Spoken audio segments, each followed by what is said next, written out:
सभी को नमस्कार। स्वागत है आप सभी का ट्यूब हिंदी चैनल पर। आज हम देखेंगे भौतिक विज्ञान में आधारभूत संरचनाओं में क्या होती दूरी, विस्थापन, चाल, वेग, त्वरण, संवेग। इनको आज देखते हैं कैसे क्या होता है ये, और देखते हैं बारीकी से इनके बीच में क्या क्या डिफरेंस निकाले जा सकते हैं। तो सबसे पहले देखते हैं दूरी और विस्थापन। तो दूरी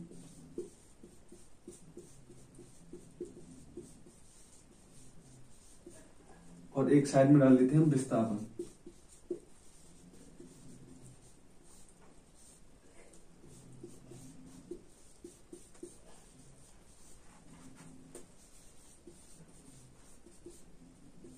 डिस्प्लेसमेंट।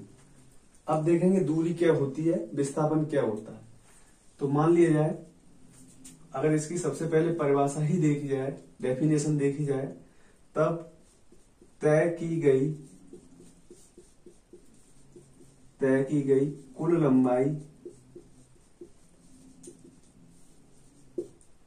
लंबाई दूरी कहलाती है। दूरी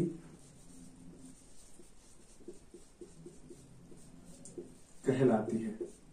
वही विस्थापन क्या होता है, प्रारंभिक बिंदु से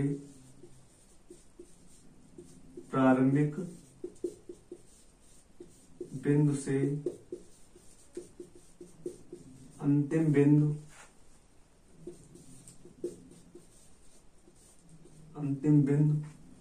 के बीच की न्यूनतम दूरी, न्यूनतम बोल दो या इसको हम बोल सकते हैं सीधी लंबाई विस्थापन कहलाती है।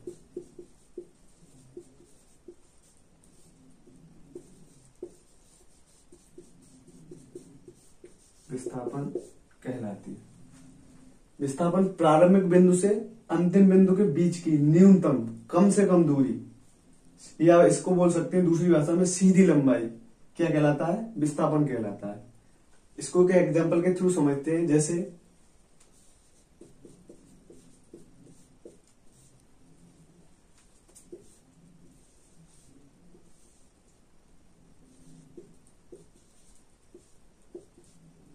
ये कोई आयताकार क्षेत्र है जिसकी चौड़ाई दे दी आपको 3 मीटर और लंबाई दे दी है इसकी 4 मीटर।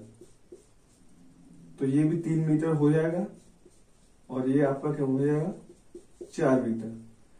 अब प्रश्न बनता है, ए से सी तक कुल दूरी कितनी हो जाएगी, कुल तय दूरी।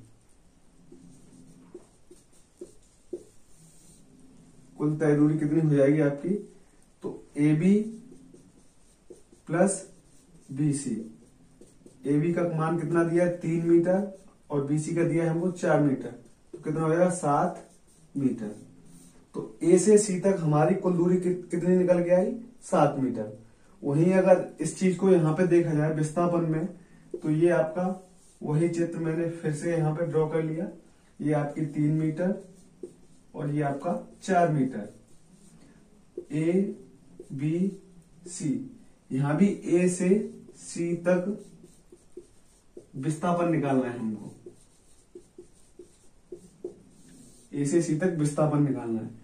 तो विस्थापन होता क्या है, प्रारंभिक बिंदु से अंतिम बिंदु के बीच की न्यूनतम या सीधी दूरी।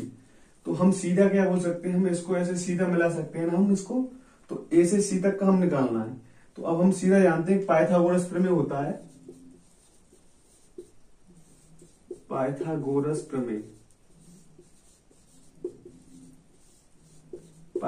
प्रमेय से कर्ण का वर्ग बराबर लंब का वर्ग धन आधार का वर्ग। इससे AC का स्क्वायर बराबर AB का स्क्वायर प्लस BC का स्क्वायर।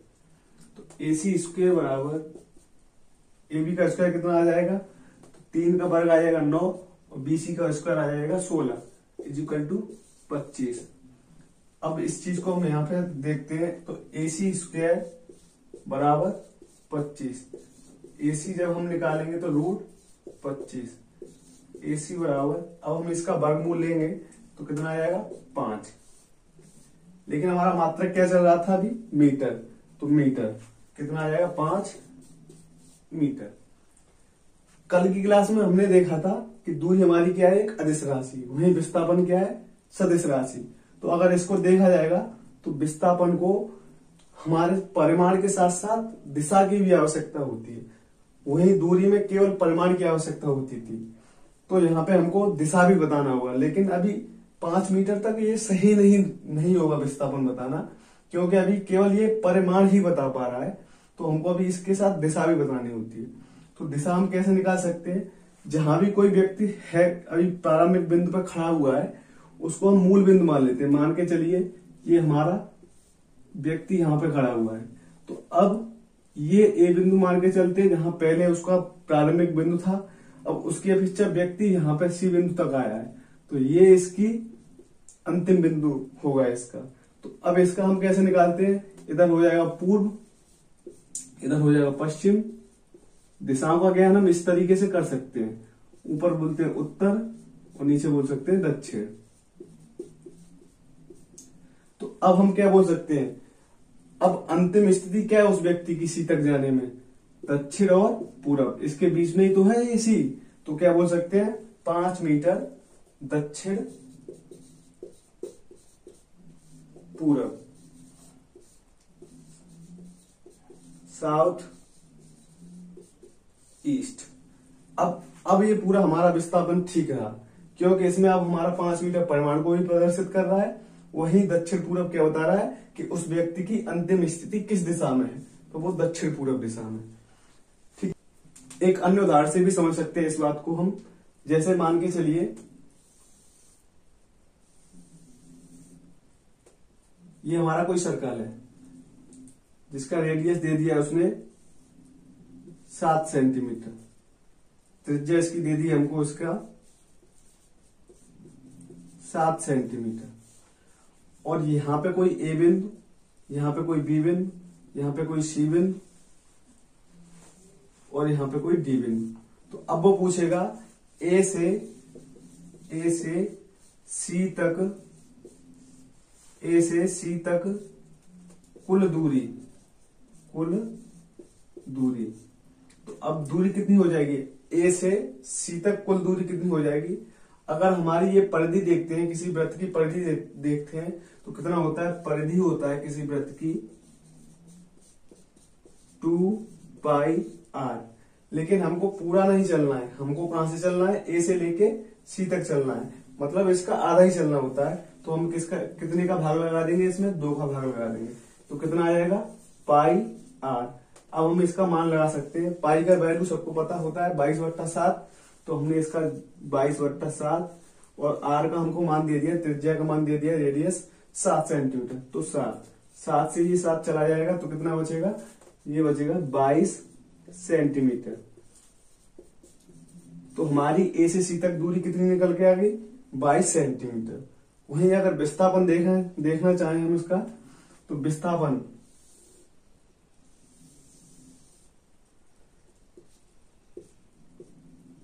ये हमारा ए बी सी और डी, तो हमको कहां से कहां तक पूछा है, ए से सी तक विस्थापन पूछा है।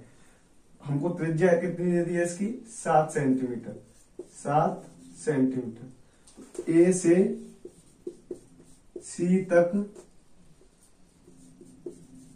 विस्थापन, ए से सी तक विस्थापन पूछा है हमको इसमें।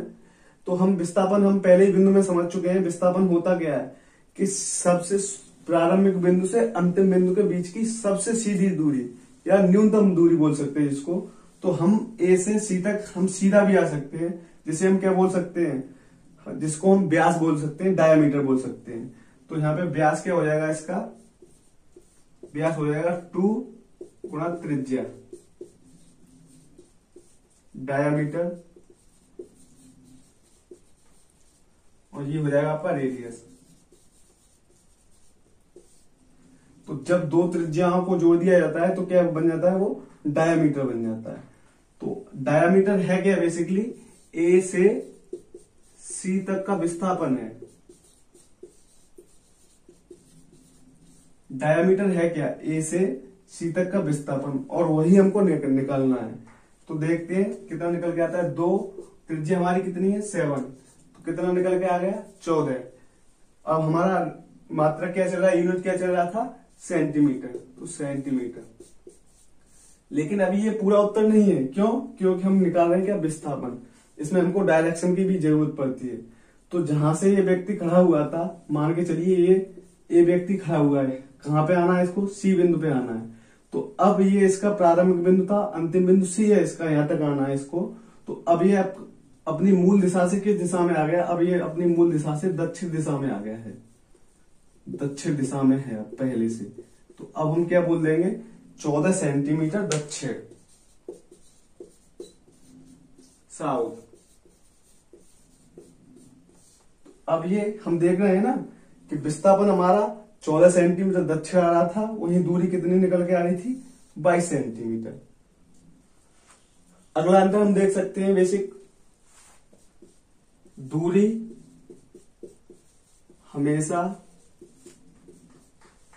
धनात्मक होती है, दूरी हमेशा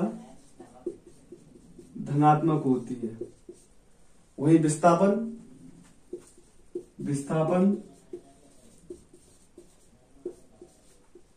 धनात्मक,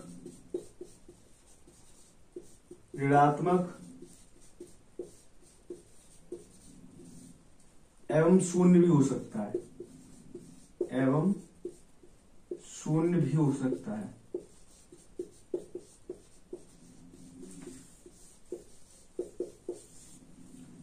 दूरी हमारी हमेशा धनात्मक होगी, पॉजिटिव होगी, वहीं विस्थापन धनात्मक भी हो सकता है, ऋणात्मक भी हो सकता है और शून्य भी हो सकता है। इस चीज को एक एग्जांपल से समझते हैं। मान के चलिए ये हमारा कोई मूल बिंदु जहां पे हम क्या मानते हैं, हमेशा 0 वैल्यू मान के चलते हैं। अब मूल बिंदु से आपकी ईस्ट या पूरब की दिशा में चलने वाली दूरियां हमेशा धनात्मक देखी जाती हैं, पॉजिटिव देखी जाती हैं, और वहीं पश्चिम की ओर चलने वाली दूरियां ऋणात्मक देखी जाती हैं, ऋणात्मक नेगेटिव देखी जाती हैं ये चीजें। तो मान लीजिए ये हमने कोई बिंदु मान लिया O, ये है कोई बिंदु A, और ये मान लिया मैंने B। O से A के बीच की दूरी मैंने मान लिया 10 मीटर, कितना मान लिया 10 मीटर, और वहीं O से B के बीच की भी दूरी मैंने कितना मान लिया 10 मीटर, 10 मीटर। अब मुझको केवल ये बताना है, मान लिया जाए कि O से A तक, O से A तक जाने में व्यक्ति की एक साइड में मैं दूरी देखूंगा, एक साइड में मैं विस्थापन देखूंगा। अगर मैं O से A तक किसी व्यक्ति की दूरी देखना चाहूं तो कितना निकल के आ रहा है 10 मीटर, और वो भी कैसा है धनात्मक। तो दूरी कितना आ जाएगा हमारा 10 मीटर। क्योंकि हमको दूरी में दिशा का कोई बोध नहीं करना होता, तो हम साइन लगाए या ना लगाए उससे कोई दिक्कत नहीं है। वहीं विस्थापन भी पहले हमारा क्या हो जाएगा, O से A तक 10 मीटर, 10 मीटर। अब इस बात को या तो मैं ऐसे लिखूं 10 मीटर पूरब, या इस बात को मैं ऐसे लिख दूं 10 मीटर, साइन लगा दूंगा प्लस का, बात एक ही है, क्योंकि मुझे अभी क्या समझाना है धनात्मक और ऋणात्मक। तो मैंने अपना साइन ले लिया पॉजिटिव। अब वह व्यक्ति मान के चलिए A पे पहुंच गया। अब A से कोई व्यक्ति O तक फिर आए, तो A से O तक पुनः आए तब कितना हो जाएगा, दूरी कितना हो जाएगा, मान लीजिए O से A तक गया तब 10 मीटर चल लिया, अब A से O तक आएगा फिर 10 मीटर चलेगा, तो दूरी कितनी हो जाएगी, कुल हो जाएगी 20 मीटर। वहीं विस्थापन क्या हो जाएगा, विस्थापन होता है हमारा प्रारंभिक बिंदु और अंतिम बिंदु के बीच की न्यूनतम दूरी या सीधी दूरी। अब मेरा व्यक्ति A से O पे फिर ही आ गया, तो पहले भी O से गया था, अब फिर भी O से ही आ गया, तो अब इसके बीच की न्यूनतम दूरी क्या रह गई, कुछ नहीं, 0 रह गया, अर्थात 0। 0। ठीक है, अब मान के चलिए कोई व्यक्ति ओ से बी तक ले जाना है, मुझको ओ से बी तक ले जाना है। तो मैं थर्ड पॉइंट आ रहा है आपका, ये फर्स्ट पॉइंट मान लीजिए, ये सेकंड पॉइंट मान लीजिए, ये थर्ड पॉइंट। अब व्यक्ति ओ से बी तक ले जाना है, ओ से बी तक जाने में कुल दूरी। अब हमने देखा कि 10 पहले यहां तक गया ए तक, ए से फिर ओ तक आया था, अब 10 चल लिया, 20 हो गया। अब ओ से बी तक फिर जाएगा तो 20 और 10 कितना हो जाएगा, 30। तो दूरी तो हमारी कुल हो जाएगी 30 मीटर। 30 मीटर। वही विस्थापन कितना हो जाएगा। अब व्यक्ति ओ से हमारा कहां तक जा रहा है, बी तक, तो अब विस्थापन होगा 10 मीटर, लेकिन कैसा, ऋणात्मक। तो अब विस्थापन हो जाएगा हमारा 10 मीटर।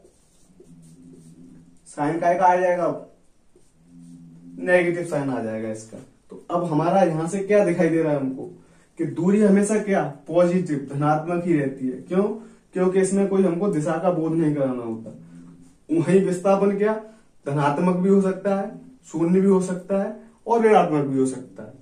यहां से हमको यही एक फैक्ट समझना होता है कि दूरी हमेशा कैसी होती है, धनात्मक। वही विस्थापन धनात्मक भी हो सकता है, ऋणात्मक भी हो सकता है, 0 भी हो सकता है। यहां से एक फैक्ट और समझाना है मुझको, जैसे दूरी 10 मीटर है, विस्थापन भी हमारा कितना है, 10 मीटर। अब दूरी हमेशा इंक्रीज हो रही है, 20 मीटर भी हुआ, 30 मीटर भी हुआ, बढ़ रहा है। लेकिन विस्थापन को हम देखें, 10 मीटर, 0 भी हुआ, फिर 10 मीटर माइनस का हुआ। यहां से स्पष्ट क्या होता है कि या तो दूरी विस्थापन के समान हो सकती है या हमेशा विस्थापन से अधिक हो सकती है। तो यहां से एक अगला फैक्ट मैं लिखना चाहूं तो क्या बना सकता हूं, दूरी, यहां तो मैं नोट पॉइंट ही डाल दे रहा हूं, दूरी विस्थापन से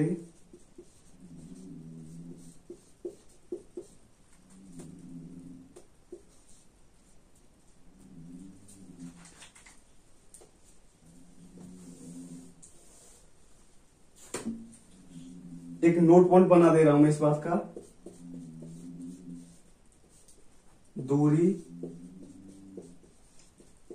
या तो विस्थापन के समान हो सकती है, या तो विस्थापन के समान हो सकती है,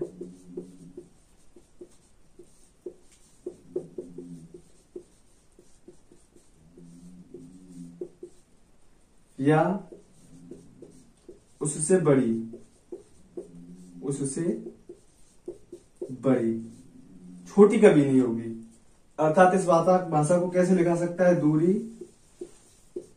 बड़ा हो सकता है या बराबर हो सकता है किसके, विस्थापन के।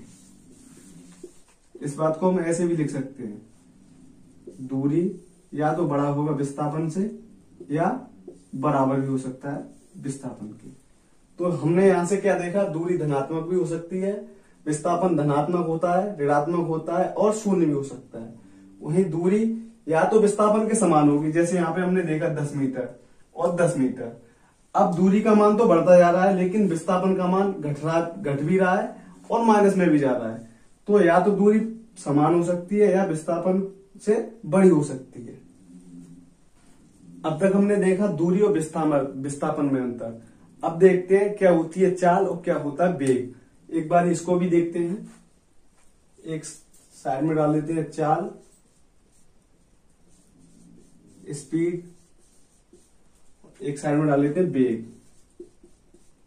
वेलोसिटी। वेलोसिटी और स्पीड क्या होती है चाल। चाल का फॉर्मूला हम जानते हैं, चाल बराबर दूरी बट्टा समय। वही वेग क्या होता है, वेग बराबर विस्थापन बट्टा समय। हमने देखा था पिछली वीडियो में कि दूरी हमारी क्या है, अदिश राशि। तो अब इससे स्पष्ट क्या होता है, जितनी भी दूरियों से जितनी भी राशियां बनेगी वो कैसी राशियां होंगी, सबकी सब अदिश राशियां होंगी। तो चाल क्या हो जाएगी, एक अदिश राशि। चाल कैसी राशि हो जाएगी, अदिश राशि,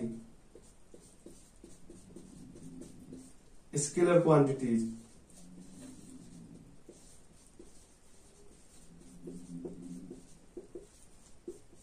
स्केलर क्वांटिटीज। और वही वेग क्या हो जाएगा, विस्थापन हमारा सदिश है तो वेग भी हमारा क्या हो जाएगा, सदिश। तो ये सदिश राशि, वेक्टर, क्योंकि विस्थापन हमारा कैसा था, सदिश, इसलिए वेग भी कैसा हो जाएगा हमारा, सदिश राशि हो जाएगा। अब देखते हैं चाल। चाल की अगर परिभाषा देखी जाए तो हम कैसे बना सकते हैं परिभाषा। एकांक समय में तय की गई दूरी वस्तु की चाल कहलाती है, या इस बात को हम ऐसे भी बोल सकते हैं, इकाई समय में तय की गई दूरी वस्तु की चाल कहलाती है। इकाई समय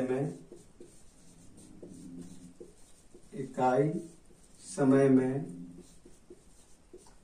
तय की गई दूरी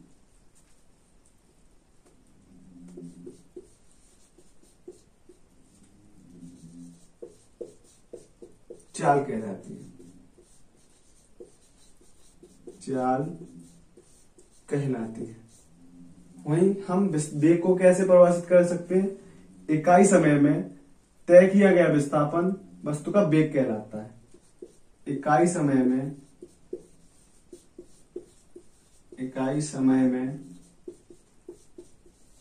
तय किया गया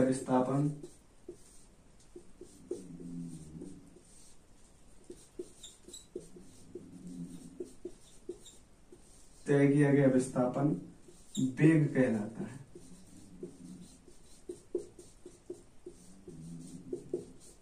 वेग कहलाता है। अब हम चाल, दूरी बट्टे समय, यहां से हम इसका मात्रक भी निकाल सकते हैं। तो मात्रक क्या निकल के आएगा इसका, दूरी का मात्रक क्या होता है, मीटर, बट्टा समय का मात्रक होता है सेकंड। समय का मात्रक क्या होता है, सेकंड। अब इसकी विमा भी हम निकाल सकते हैं, विमा, जिसे हमने कल देखा था, मीटर। मीटर को हम, एक लंबाई है, लेंथ है, तो हम इसको क्या बोलेंगे, एल बट्टे सेकंड टी। अब हम टी की पावर 1 तो है ही है, जब इसको हम ऊपर ले जाएंगे तो घात कैसे हो जाएगी इसकी, नेगेटिव, तो इसको हम बोलेंगे एल टी की पावर -1। ये हमारी इसकी विमा आ जाएगी चाल की। वहीं अगर इसका मात्रक देखा जाए वेग का, तो इसका भी मात्रक देख सकते हैं। विस्थापन भी क्या है, एक लंबाई, तो इसका भी मात्रक क्या आ जाएगा, मीटर, बट्टा समय सेकंड, तो मीटर बट्टा सेकंड। और इसकी विमा देखा जाए, विमा मीटर का क्या, एल बट्टा टी, टी की पावर 1। अगर इसको हम टी को ऊपर ले जाना चाहते हैं तो एल टी की पावर -1, ये इसकी विमा। तो विस्थापन बट्टे समय क्या कहलाता है, वेग।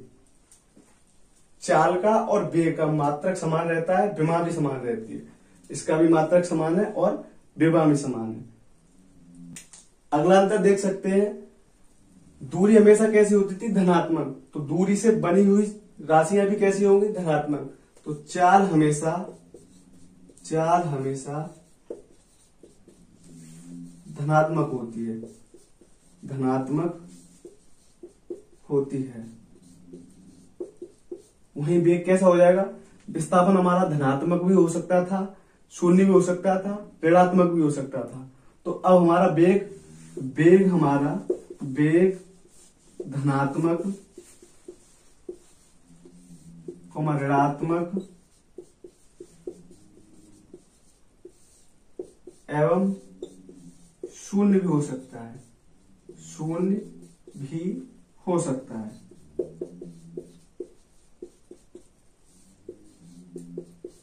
क्योंकि विस्थापन यदि हमने धनात्मक ले लिया तो वेग का मान धनात्मक ही आएगा। अगर मैंने विस्थापन 0 मान लिया तो ये पूरा का पूरा ये वाला राशि क्या हो जाएगा, 0, तो वेग कितना निकल के आ जाएगा, 0 हो जाएगा।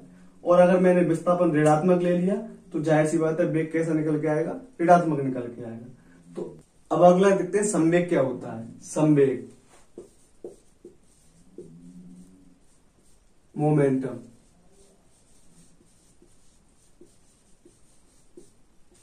मोमेंटम। हमने देखा था संवेग बराबर द्रव्यमान गुणा वेग, P बराबर m गुणा v। ये हम इसका फॉर्मूला देख सकते हैं, जहां m क्या है आपका मास और v क्या है वेलोसिटी वेग। तो हम इसका अगर मात्रक निकालना चाहें, मात्रक निकालना चाहें तो द्रव्यमान का मात्रक होता है किलोग्राम, वहीं वेग का मात्रक होता है मीटर बट्टा सेकेंड। तो ये हमारा संवेग का मात्रक निकल के आ जाएगा। वहीं अगर हम विमा देखें, तो विमा निकल के आएगी किलोग्राम है, तो किलोग्राम के लिए हम क्या लेते हैं m, किलोग्राम कुछ नहीं तो पावर 1 मान सकते हैं इसका। अब मीटर को हम l में लेते हैं, l की पावर 1 बट्टा सेकेंड हमारा t की पावर 1, और हम इसको और आगे बढ़ाना चाहते हैं तो बन जाएगा m l t की पावर -1। चाहे तो एक घात लगाओ या मत लगाओ, उससे कोई फर्क पड़ने वाला नहीं। तो विमा भी हमने देखी, संवेग की मात्रक भी देख लिया हमने। और अगर हम परिभाषा निकालना चाहे, तो परिभाषा क्या बोल सकते हैं संवेग की? परिभाषा डेफिनेशन बोल सकते हैं, किसी वस्तु का द्रव्यमान और उसके वेग का गुणनफल क्या कहलाता है? संवेग कहलाता है। तो वस्तु का द्रव्यमान एवं उसके वेग के गुणनफल को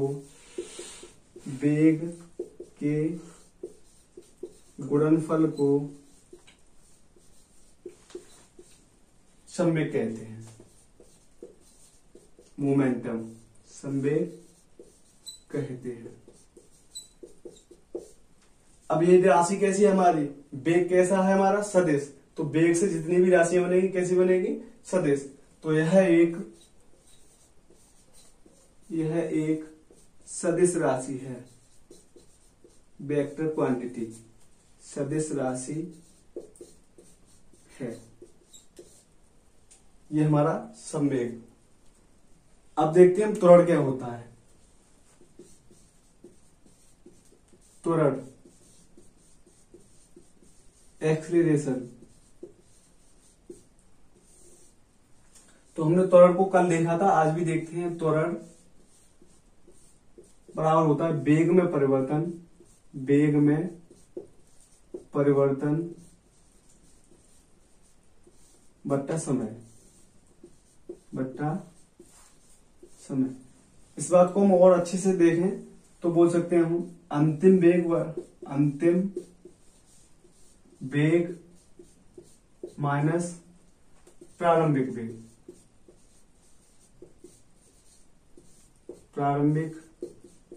वेग बट्टा समय। यदि अंतिम वेग में से प्रारंभिक वेग हटा दिया जाता है तो वेग में जितना भी परिवर्तन हुआ है निकल आता है, और बट्टे में समय का भाग लगा दिया जाए तो वो क्या बन जाता है? त्वरण निकल के आ जाता है। अगर इसकी परिभाषा देखा जाए इसका, तो क्या हम बोल सकते हैं एकांक समय में जितना भी वेग में परिवर्तन होता है क्या कहलाता है? त्वरण कहलाता है। एकांक समय में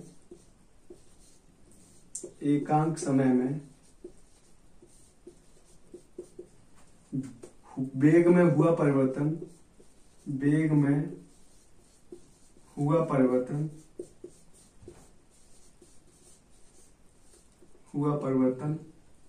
त्वरण कहलाता है। अब हम इसका मात्रक देख सकते हैं। मात्रक क्या है इसका? वेग का मात्रक होता है मीटर बट्टा सेकेंड। लेकिन बट्टे में इसका समय भी है, तो समय का भी मात्रक क्या होता है? सेकेंड। तो कितना निकल के आएगा? मीटर बट्टा सेकेंड स्क्वायर। अब हम इसकी विमा देखें, डायमेंशन देखें तो मीटर का क्या होता है? L बट्टा समय का होता है t, इसकी पावर 2। तो अगर हम t को ऊपर ले जाना चाहते हैं तो l t की पावर -2। ये हमारी इसकी त्वरण की क्या निकल के आ गई, विमा निकल के आ गई। यहां से क्या निष्कर्ष निकल रहा है त्वरण के सूत्र से कि यदि समय का मान बढ़ेगा, समय का मान बढ़ेगा तो त्वरण का मान कैसा होगा, कम होगा, क्योंकि ये एक दूसरे के विलोमानुपाती हैं। तो इस बात को हम नोट मान के लिख सकते हैं, नोट यदि समय का मान घटता है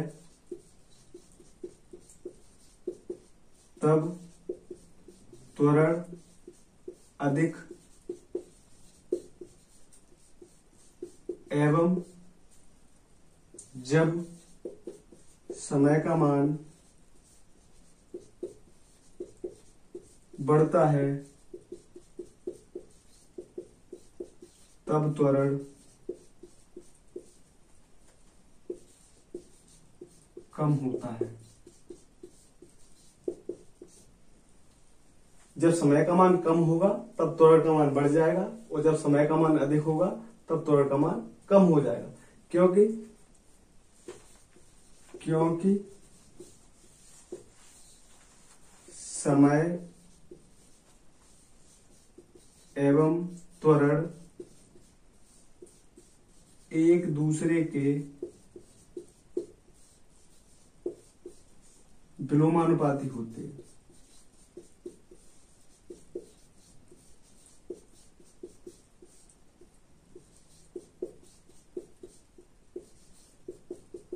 विलोमानुपाती होते हैं। तो हमने देखा भी होगा, अगर कोई भारी वस्तु है तो उसका त्वरण कम होता है, और कोई हल्की वस्तु है तो उसका त्वरण अधिक होता है, क्योंकि भारी वस्तु को एक्सीलरेशन होने में समय क्या लगता है, अधिक लगता है, तो उसका समय त्वरण कैसा निकल के आता है, कम निकल के आता है। वहीं कोई हल्की वस्तु होती है तो उसको एक्सीलरेशन होने में समय कम लगता है, तो उसका त्वरण कैसे निकल के आता है, अधिक निकल के आता है। तो आज हमने देखा क्या होती है दूरी, क्या होता है विस्थापन, समय, और हमने देखा चाल, वेग, त्वरण, संवेग। जितनी भी चीजें देखी हमने, एक बार दोबारा से वीडियो को देखना जिससे आराम से समझ में आ सके आपको। और अगर वीडियो पसंद आया हो तो वीडियो को लाइक करें, चैनल को सब्सक्राइब करें और शेयर करें। धन्यवाद।